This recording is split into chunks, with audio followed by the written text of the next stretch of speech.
I'm Bill Marx, and I'm here to tell you a little bit about emergency preparedness.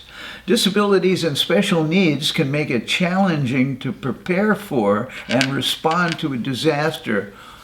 Often people with disabilities and special needs require an additional lead time when a disaster strikes. Now, if you or someone you know needs assistance, it is important to plan ahead because there may be additional steps to take in order to properly prepare for a disaster. Now, if you are a person who is vision impaired, deaf, or hard of hearing, plan ahead for someone to convey essential emergency information to you if you are unable to use the TV or radio. If you use a personal care attendant obtained from an agency, check to see if the agency has special provisions for emergencies. For example, providing services at another location should an evacuation be ordered. Have a cell phone with an extra battery. If you are unable to get out of the building, you can let someone know where you are and guide them to you. Keep the numbers you may need to call with you if the 911 emergency number is overloaded. If you use an electric wheelchair or scooter, have a manual wheelchair for backup. Teach those who may need to assist you in an emergency how to operate necessary equipment. Also, label equipment and attach laminated instructions for equipment use. Store backup equipment, mobility, medical, etc., at your neighbor's home, school, or your workplace. Arrange for more than one person from your personal support network to check on you in an emergency, so there is at least one backup if the primary person you rely on cannot. Design a family preparedness plan that takes into consideration any special needs you may have. Create a family communications plan that accounts for your specific communication needs. Assemble a disaster supply kit that includes any necessary personal supplies, medications, or equipment.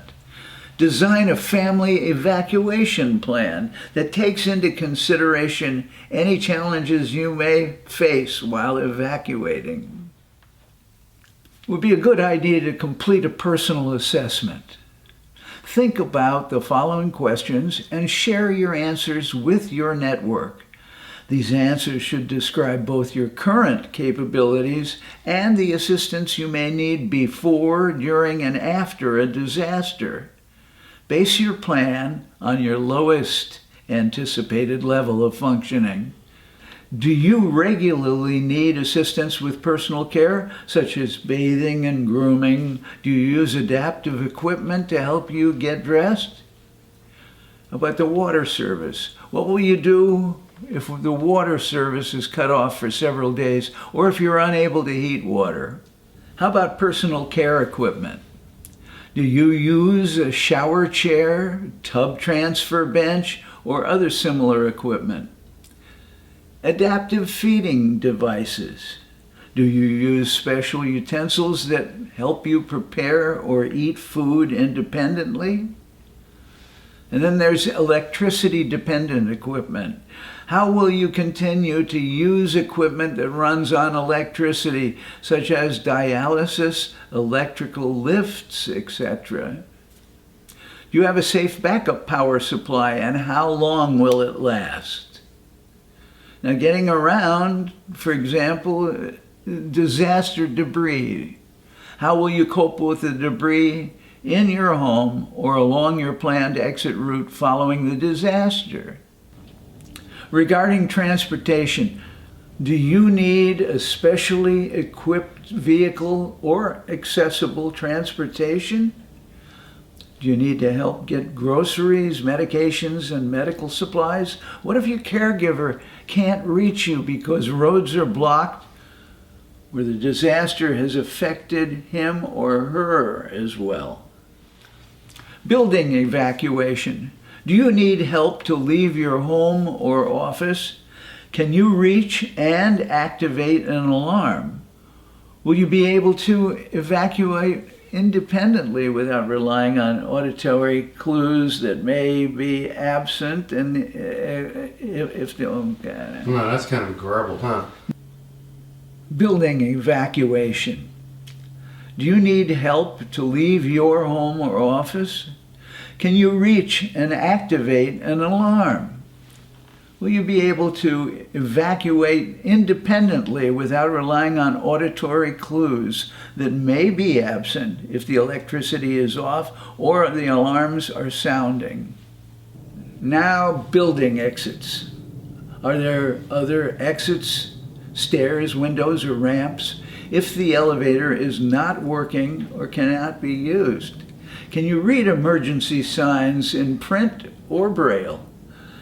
Do emergency alarms have audible and visible features marking the escape routes and exits that will work even if electrical service is disrupted?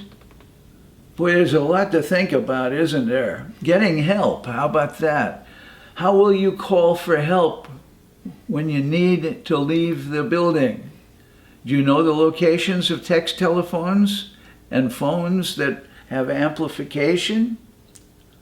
Will your hearing aids work if they get wet from emergency sprinklers? How will you communicate with emergency personnel if you don't have an interpreter, your hearing aids aren't working, or if you don't have a word board or other augmentative communication device? Mobility aids, ramp access.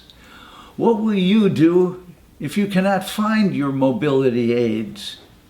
What will you do if your ramps are shaken loose or become separated from the building? Now, service animals and pets. Will you be able to care for your animal during and after a disaster? Do you have another caregiver for your animal if you are unable to meet its needs?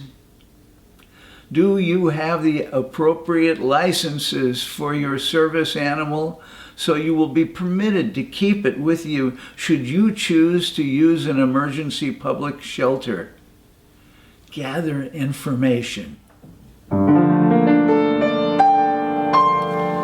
Well, we've just talked about a few of the things that are really important that you should know about. Now, for more information, you'll see at the bottom of the screen where you can reach people that will help you additionally. We have operators standing by because we don't have any chairs. Take good care. Take care and don't forget, please be aware of the situation surrounding you in case of an emergency.